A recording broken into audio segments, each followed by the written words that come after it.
In March of 1967, Dr. Harold Wessington arrived at a remote cabin in the Cascade foothills of Washington state, responding to what dispatch had described as a routine rural birth complication. What he found behind that rotting oak door would haunt him for the remaining 37 years of his life. The official birth certificate filed 3 days later listed a single infant, weight 7 pounds, 2 ounces. But in Dr. Wessington's private medical journal, discovered only after his death in 2004, a different story emerged. Scrawled in increasingly erratic handwriting across 17 pages were the words that would never make it into any official record. Impossible anatomy, 3 distinct cardiovascular systems, bilateral consciousness observed. God help us all, it spoke before the cord was cut. Before we begin, subscribe and comment which state you're watching from. It helps keep these forbidden medical cases from disappearing into the void. The call came through the Snohomish County Emergency Dispatch at 3:47 a.m. on March 15, 1967. Elderly midwife Prudence Yates, age 74, reported complications during her great-niece's labor at the family's isolated homestead, 23 miles northeast of Granite Falls. The dispatcher's log, preserved in county archives, notes unusual atmospheric interference during the transmission, static that seemed to form patterns, almost like whispered conversations beneath the old woman's trembling voice.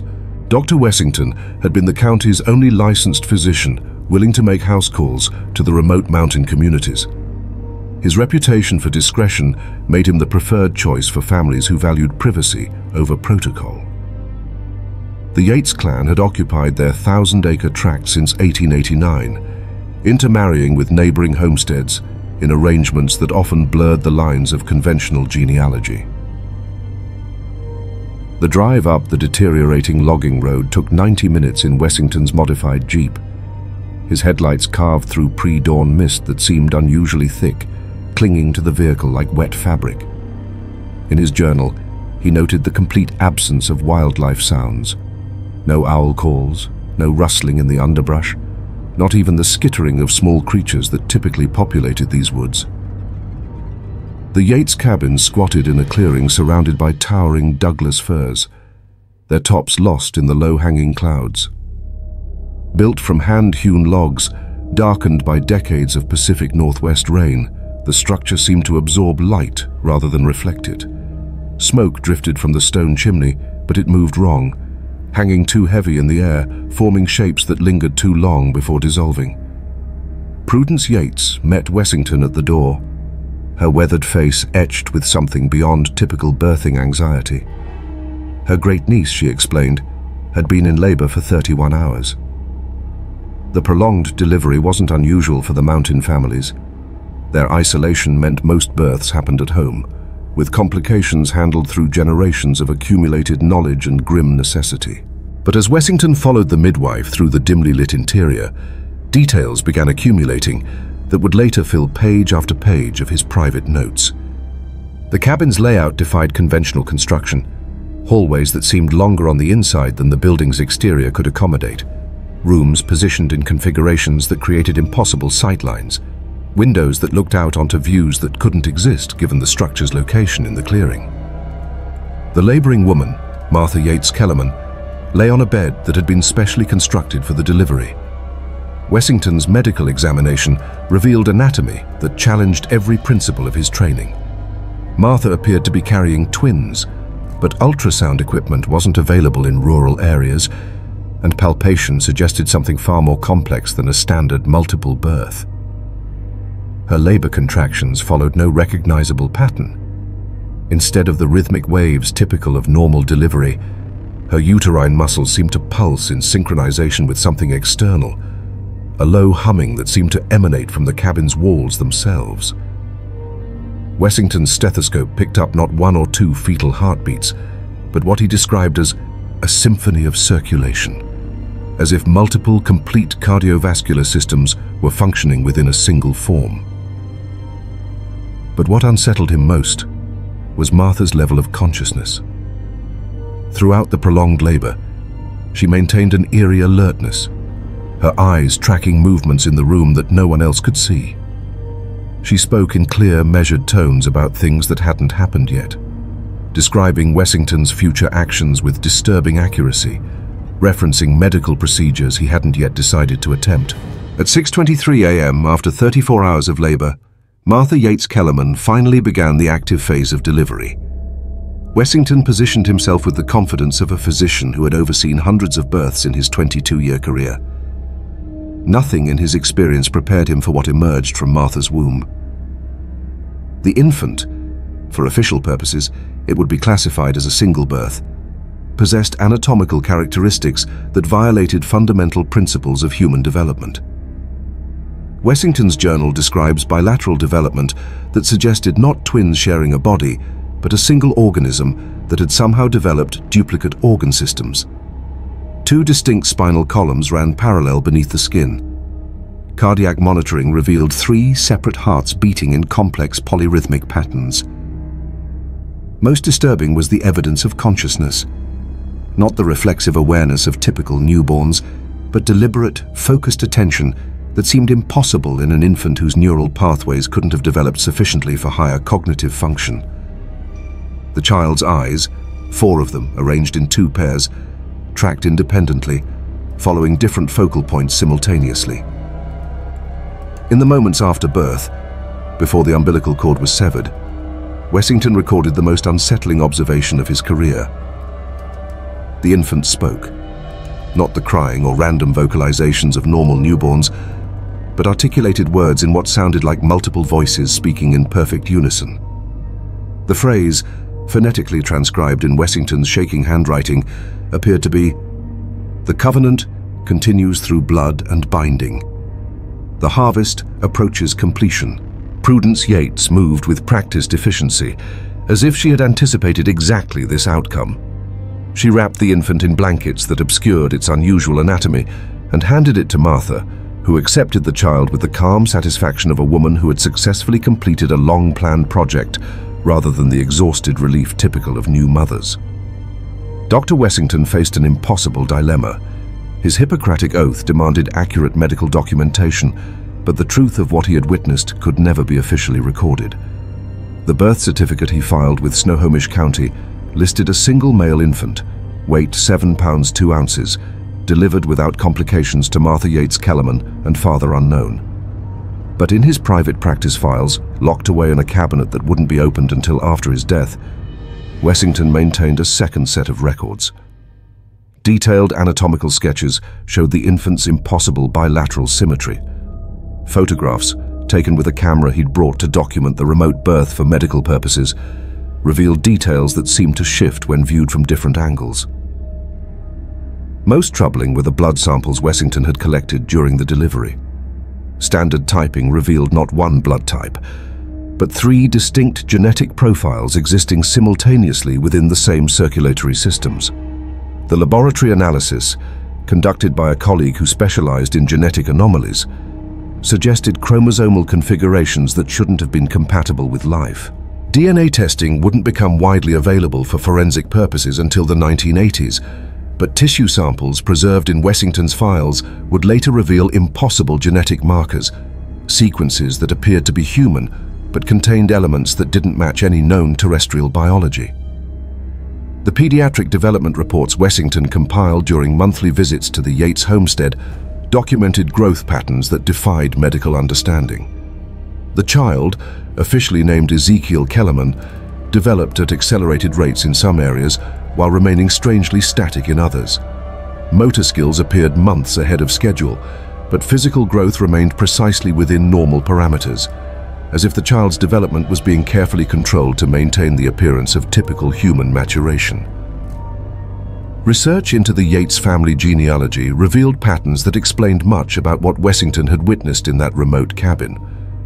County marriage records dating back to the 1890s showed a complex web of intermarriage designed to concentrate specific genetic traits within the bloodline. Brothers married sisters, cousins, wed cousins, and in several documented cases, multiple siblings shared single spouses in arrangements that violated both legal statutes and social conventions. Church records from the small mountain community where the Yates clan worshipped contained baptismal entries that raised disturbing questions. Children born to family members often appeared in the ledgers months before their official birth dates. Some names appeared multiple times with identical birth dates, but different parents listed, as if single individuals were being recorded under multiple identities. Most unsettling were the census records from 1940, 1950, and 1960. The Yates homestead consistently reported the same total population, 17 residents, despite documented deaths and births within the family during those decades. The names changed, but the number remained constant, suggesting either systematic fraud in government reporting or something far more disturbing about the nature of individual identity within the family structure. Property deeds revealed that the Yates tract included not just the main homestead, but 17 smaller cabins scattered throughout their 1,000 acres. Each structure had been built according to the same architectural plans as the main house. Rooms positioned in impossible configurations, windows that looked out onto views that couldn't exist, hallways that seemed longer inside than the building's exteriors could accommodate. Underground chambers had been excavated beneath each cabin, connected by a tunnel system that created a subterranean network spanning the entire property. Blueprint copies filed with the county engineer's office showed these chambers designated as root cellars, but their dimensions and specialized ventilation systems suggested purposes far beyond food storage. Ezekiel Kellerman's childhood development continued to follow patterns that challenged medical understanding. Dr. Wessington's monthly visits documented abilities that appeared months or years ahead of normal developmental schedules. The child spoke in complete sentences before his first birthday, but his vocabulary included words in languages that weren't spoken in the isolated mountain community. Physical examinations revealed anatomical changes that seemed to occur deliberately rather than through natural growth. The dual spinal columns noted at birth gradually merged into a single structure, but X-rays showed internal modifications that suggested conscious engineering rather than biological adaptation. The multiple cardiovascular systems remained distinct, but developed increased interconnection, creating circulatory efficiency that exceeded normal human parameters. Most disturbing were the behavioral observations Wessington recorded during his visits. Ezekiel displayed knowledge of events occurring in distant locations, accurately describing activities in the county seat 30 miles away, despite never having left the mountain homestead. He spoke about family members who had died decades before his birth, as if he had personal memories of conversations with them. The child's interaction with his environment suggested sensory capabilities beyond normal human ranges. He responded to stimuli that weren't detectable to others in the room, carrying on animated conversations with invisible companions who seemed as real to him as the physical people present. When questioned about these interactions, Ezekiel would explain matter-of-factly that he was speaking with the others who share the blood. Psychological evaluations, conducted without the family's knowledge through covert observation, suggested multiple distinct personality patterns existing within the single child. Different aspects of Ezekiel's behavior reflected different ages, different knowledge bases, and different emotional responses to identical situations.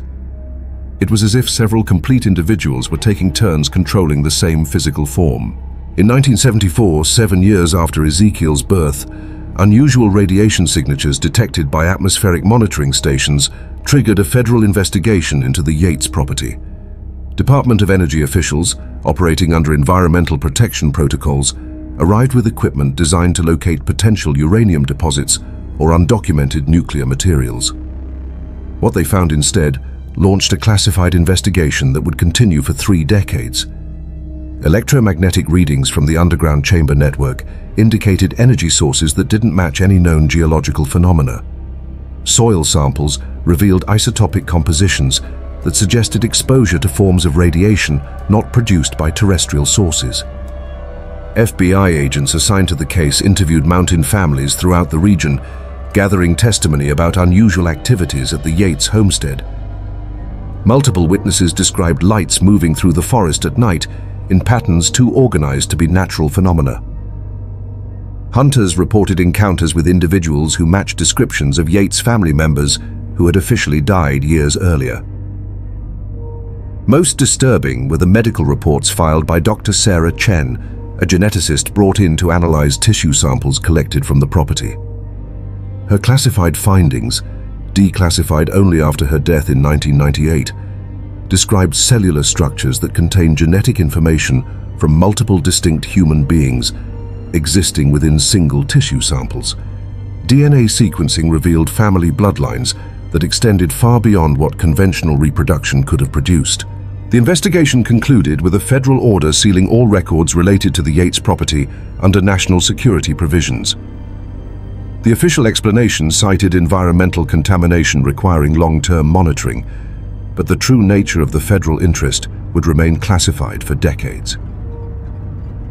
Ezekiel Kellerman reached adulthood in 1985, his 18th birthday marked by ceremonies that Dr. Wessington observed from a concealed position on the mountain ridge overlooking the homestead. What he witnessed would fill the final entries in his private journal, rituals that seemed designed to complete some process that had begun with the child's impossible birth. The underground chamber network had been modified extensively during Ezekiel's childhood, expanded into a complex that rivaled small cities in scope and sophistication. Satellite imagery from declassified surveillance operations showed construction activities that couldn't be explained by the family's documented resources or the remoteness of their location.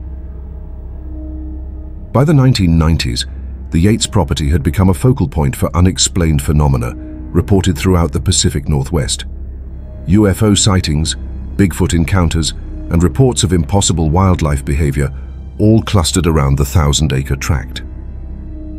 Local authorities received hundreds of reports from hikers and hunters who described encounters with individuals who looked familiar but couldn't be identified, people who seemed to exist in peripheral vision but vanished when observed directly. Ezekiel himself had become a figure of local legend, a man who appeared to age normally but possessed capabilities that bordered on supernatural.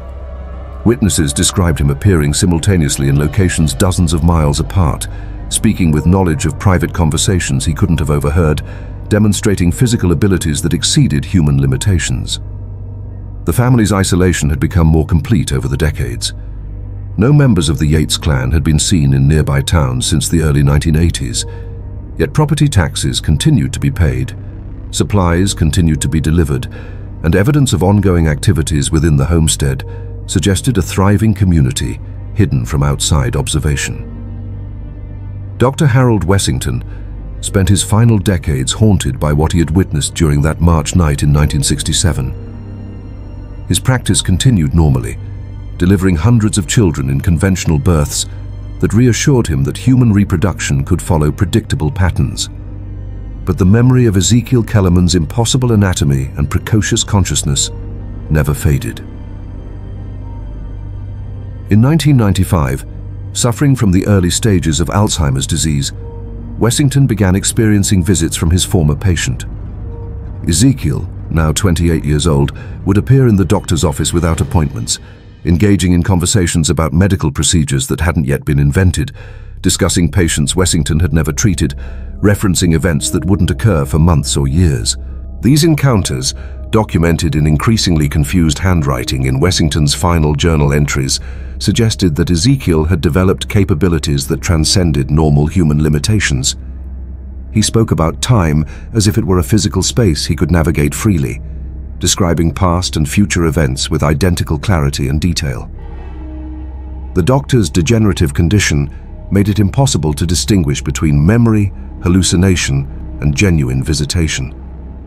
But medical equipment in his office registered unexplained electromagnetic fluctuations during these encounters, and security cameras captured footage that showed Wessington speaking animatedly to empty chairs, while temperature readings dropped 20 degrees within minutes. Wessington's final journal entry, dated 3 days before his death in 2004, consisted of a single sentence repeated 47 times in increasingly erratic handwriting. "The harvest is nearly complete, and I was the midwife to our own ending." Dr. Wessington's private files remained sealed until 2018, when his medical practice building was scheduled for demolition. Construction workers discovered the locked cabinet behind a false wall in the basement, its contents preserved in climate-controlled conditions that had prevented deterioration over the decades.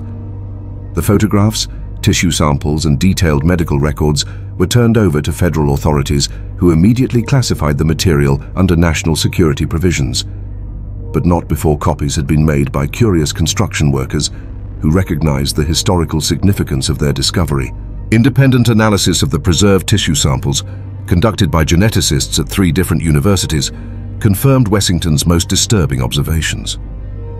The cellular material contained DNA from multiple distinct individuals, genetic sequences that included non-human elements, and chromosomal configurations that challenged fundamental understanding of terrestrial biology. Most unsettling were the photographs, which seemed to show different images depending on who was viewing them. Digital enhancement revealed layers of visual information that suggested multiple exposures on single frames, but closer examination indicated that the camera had somehow captured different aspects of reality simultaneously. The birth certificate filed in 1967 remained the only official record of Ezekiel Kellerman's existence. No social security number, no school enrollment, no medical records beyond Wessington's hidden files. As far as government databases were concerned, the child born in that remote cabin had never existed at all. In 2019, a team of independent researchers obtained permission to survey the former Yates property, now abandoned for over a decade according to county records. What they found contradicted official documentation. The homestead showed signs of recent occupation.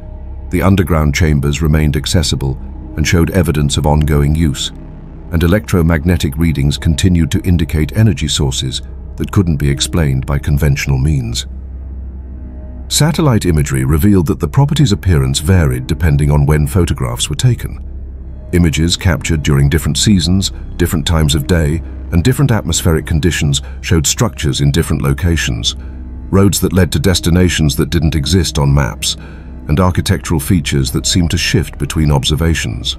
Local authorities confirmed that no one had been seen entering or leaving the property in over 20 years, yet utility companies continued to receive payments for services, supply deliveries were made to distribution points on the property boundary, and motion sensors installed by federal agencies registered regular activity throughout the underground complex. The most disturbing discovery came from genealogical research into the current status of Yates family members. Death certificates had been filed for all known relatives between 1985 and 1995, yet DNA evidence collected from the property matched genetic profiles of individuals who had supposedly died decades earlier. Ezekiel Kellerman himself had become a figure that existed only in witness testimony and photographic evidence. No official records documented his adult life, but hundreds of reports described encounters with a man matching his description throughout the Pacific Northwest. These sightings shared common elements. The witness would recognize something familiar about the individual, but attempts to approach or speak with him would result in confusion about his location, as if he existed in peripheral awareness, but not direct observation. The story of Ezekiel Kellerman and the impossible birth witnessed by Dr. Harold Wessington represents something far more disturbing than medical anomaly or genetic accident. The careful documentation, the federal interest, and the ongoing unexplained phenomena suggest a deliberate process that has been unfolding for generations in the remote mountains of the Pacific Northwest. The Yates family's century-long breeding program wasn't designed to concentrate genetic traits for conventional purposes. The impossible anatomical configurations, the multiple consciousness patterns, and the evidence of non-terrestrial DNA elements point to an agenda that transcends human reproduction. The underground complex, the electromagnetic anomalies, and the reports of impossible encounters suggest that the project Dr. Wessington witnessed during that March night in 1967 was not the beginning, but the culmination of something that had been planned for decades. Whatever was born in that remote cabin 57 years ago continues to exist in ways that challenge fundamental assumptions about individual identity, human consciousness, and the nature of biological reality. The federal classification of all related materials, the systematic erasure of official records, and the ongoing surveillance of the property indicate that government agencies understand the true significance of what occurred, but have chosen to contain rather than reveal the truth. In the deep forests of the Cascade Mountains, where Douglas firs grow tall enough to scrape the belly of low clouds and morning mist moves like living things between the trees. Something that began as human continues to evolve beyond the boundaries of terrestrial biology. The harvest that Dr. Wessington unknowingly helped complete has produced something that exists in the spaces between conventional reality, feeding on the genetic legacy of generations and growing stronger with each passing decade. The impossible birth in Yates Cabin was not an anomaly, but a graduation ceremony, and what emerged that night continues to walk among us, wearing faces we almost recognize and speaking truths we're not quite ready to hear.